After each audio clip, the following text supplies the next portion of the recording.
जोहार दोस्तों, स्वागत है आप सबका आपके अपने YouTube channel Gurukul institute RS में। साथियों, कल के अखबार को जब मैं पढ़ रहा था, पन्ने पलटने के दौरान एक बहुत ही इंटरेस्टिंग न्यूज़ या फिर यूँ कहे कि एक बहुत ही इंपॉर्टेंट न्यूज़ मुझे देखने को मिली और मुझे लगा कि इसके ऊपर एक वीडियो बनाया जाना चाहिए। साथियों, यदि आप प्रतियोगिता परीक्षाओं की तैयारी कर रहे हैं और झारखंड में आपको वर्दीधारी नौकरी प्राप्त करना चाहते हैं, जी हाँ, आप वर्दी पहनने वाली नौकरी प्राप्त करना चाहते हैं, वर्दीधारी बनना चाहते हैं, मतलब यदि आप झारखंड में फॉरेस्ट गार्ड की परीक्षा में बैठना चाहते हैं, आप झारखंड में झारखंड पुलिस या जिला पुलिस जैसी परीक्षाओं में बैठना चाहते हैं, या फिर आप आईआरबी की परीक्षा या होमगार्ड जैसे किसी पदों पर आप बहाल होना चाहते हैं, तो दोस्तों अब यहाँ पर एक महत्वपूर्ण न्यूज़ जो पढ़ने को मिली, उसे पढ़कर ये महसूस हो रहा है कि कहीं झारखंड में ऐसे जो वर्दीधारियों की जो परीक्षा होनी है, जो वनरक्षी, आईआरबी, झारखंड पुलिस जैसी जो परीक्षाएं आयोजित की जाती है, क्या इसका पैटर्न बदलने वाला है? क्या परीक्षा की शैली या परीक्षा की पद्धति जो है उसमें क्या एक बहुत बड़ा बदलाव देखने को मिलेगा? तो दोस्तों, इस खबर को पढ़ने के बाद तो मुझे ऐसा ही लगता है कि अब शायद इसमें एक बड़ा बदलाव करने के मूड में सरकार नजर आ रही है। दोस्तों, मैं आपको बता दूं कि न्यूज क्या है, जरा ध्यान से देखेंगे। ये कल के अखबार से मैंने यहाँ पे स्क्रीनशॉट लिया है और आपको मैं यहाँ पर हुबहू उसको दिखा रहा हूँ। दोस्तों, मेरी ओर से इसमें कुछ भी काम नहीं किया गया है, जो कुछ है बिल्कुल अखबार के पन्ने से लिया गया है। मैं आपको हुबहू यहाँ पर वो जानकारी दे रहा हूँ। दोस्तों, हेडिंग क्या कहता है? सभी वर्दीधारी सेवाओं के लिए संयुक्त नियुक्ति परीक्षा कराने पर हो रहा है विचार। जी हाँ साथियों, ये सच है। जी हाँ, बिल्कुल सच है। ये झारखंड से जुड़ी हुई खबर है। तो झारखंड की तैयारी करने वाले, झारखंड के जितने बच्चे ऐसे लोग हैं जो कि ऐसी प्रतियोगिता परीक्षाओं की तैयारी कर रहे हैं जिसको पास करने के बाद वो वर्दीधारी बनेंगे, तो दोस्तों ऐसे विद्यार्थियों के लिए महत्वपूर्ण खबर है। अब खबर क्या है दोस्तों?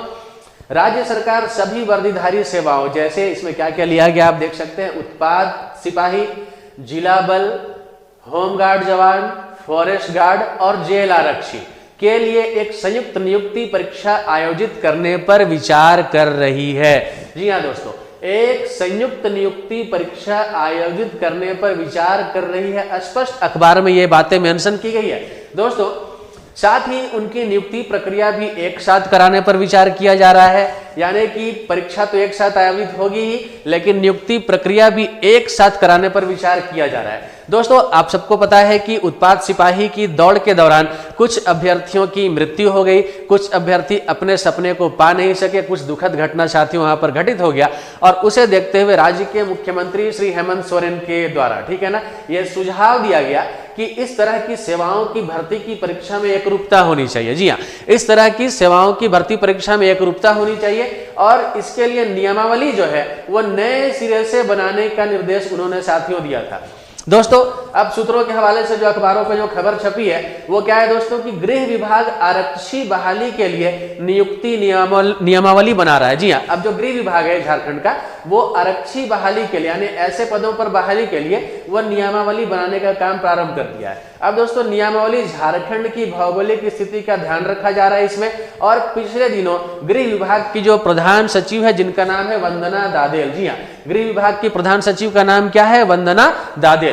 इन्होंने साथियों उत्पाद आयुक्त समेत पुलिस महकमे के वरीय अधिकारियों के साथ ये बैठक भी कर चुकी है, ठीक है, यानी कि इससे रिलेटेड जो कार्य है वो शुरू कर दिया गया है। इससे संबंधित महत्वपूर्ण बैठकें भी हो चुकी है।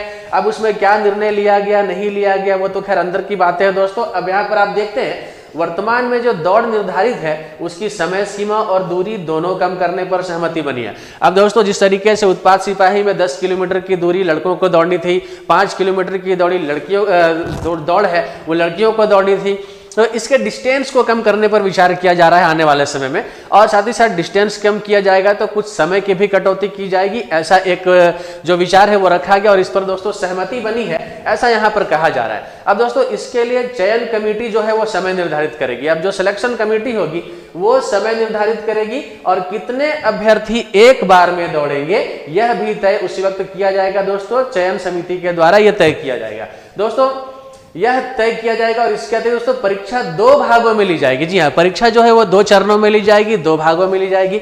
पहले भाग में क्या होगा दोस्तों, शारीरिक जांच परीक्षा, शारीरिक दक्षता परीक्षा यानी कि फिजिकल एफिशिएंसी टेस्ट, और दूसरे भाग में साथियों लिखित परीक्षा का आयोजन किया जाएगा। तो क्या आने वाले समय में इस तरीके के बड़े बदलाव के बाद ऐसे पदों की बहाली एक साथ ली जाने वाली है? यदि इस खबर के ऊपर हम लोग विचार करें तो दोस्तों कहीं ना कहीं ऐसा प्रतीत होता है कि झारखंड में ऐसी प्रतियोगिता परीक्षाओं को लेकर झारखंड सरकार एक बड़ा परिवर्तन लाने के मूड में है, और अगर ऐसा कोई परिवर्तन आता है तो इस पर विद्यार्थियों को एक अलग सिरे से अच्छे तरीके से अपनी तैयारी को और भी आगे बढ़ानी होगी। दोस्तों यहाँ पर उत्पाद आरक्षी, जिला बल आरक्षी, होमगार्ड जवान, फॉरेस्ट गार्ड के पदों पर एक साथ बहाली पर विचार चूंकि किया जाना है, अब इसमें साथियों आगे कहा जा रहा है कि आदिवासी मूलवासी को दिया जाना है मौका। जी हाँ, आदिवासी मूलवासियों को मौका दिया जाना है। अब इसके तहत बताया गया कि नियमावली में इस प्रकार का प्रावधान किया जा रहा है जिसमें झारखंड के आदिवासी व मूलवासी ही शामिल हो सके, इसके लिए विभिन्न प्रावधानों का अध्ययन किया जा रहा है। यानी कि ऐसी जो परीक्षाएं आयोजित होंगी इसमें बाहरी लोगों को चांस नहीं देना है, लेकिन आदिवासी और मूलवासी जो होंगे ऐसे लोगों को दोस्तों इस पर मौके दिए जाने की बात कही जा रही है। अब दोस्तों अभी झारखंड में क्या है कि 10,000 आरक्षियों की होनी है नियुक्ति। जी हाँ, अब आप देख सकते हैं यहाँ पर स्पष्ट लिखा हुआ है 10,000 आरक्षियों की होनी है नियुक्ति। अब यहाँ पे दोस्तों झारखंड में 10,000 आरक्षियों के पद रिक्त है और नियमावली बनते ही आरक्षी बहाली की प्रक्रिया जो है वो शुरू कर दी जाएगी। तो साथियों एक बड़ा बदलाव देखने को मिल सकता है आने वाले दिनों में, और विद्यार्थी इसका किस प्रकार से अपनी प्रतिक्रिया व्यक्त करते हैं, कैसा स्वागत करते हैं इस नियम का, ये एक दिलचस्प बात होगी, एक देखने वाली बात होगी। लेकिन विद्यार्थी मैं जरूर कहूंगा सरकार का काम है अपना हिसाब से नियम को बनाना, विद्यार्थियों के हितों को ध्यान में रखकर नियम को बनाना, ये एक अच्छी सरकार का हमेशा से फर्ज रहता है। दोस्तों मैं यह जरूर कहूंगा नियम जो भी बने, लेकिन यदि आपने अपने मन में यह ठान लिया है कि आपको झारखंड में वर्दीधारी बनना है, आपको जेल पुलिस बनना है, आपको जिला पुलिस बनना है, आपको वनरक्षी बनना है, आपको आईआरबी का जवान बनना है, यदि आपने इन चीजों को ठान लिया है तो दोस्तों नियम कुछ भी बने, आप अपनी तैयारी को और भी बेहतर तरीके से आगे बढ़ाइए। आपको नियम के साथ चलना है, आपको नियम पे बने रहना है और अपनी तैयारी को बेहतरीन तरीके से आगे चलाते हुए क्या करना है, अपने जो लक्ष्य आपने मन में बना रखा है उन लक्ष्यों को प्राप्त करने की हर संभव कोशिश करनी है। साथियों आने वाले दिनों में जो नियम बनेंगे हम लोग उसी के अनुरूप आगे आने वाले समय में अपनी तैयारी को और भी अच्छे से आगे बढ़ाएंगे। इसमें तनिक भी संशय, तनिक भी संदेह किसी को भी नहीं होना चाहिए। साथियों आप सभी को मेरी ओर से, मेरी पूरी टीम की ओर से बहुत सारी बधाइयाँ, बहुत सारी शुभकामनाएं। आप सभी का भविष्य उज्जवल बने, ऐसी मेरी ओर से बहुत सारी शुभकामनाएं हैं दोस्तों। जय हिंद, जय भारत, जय झारखंड। साथियों।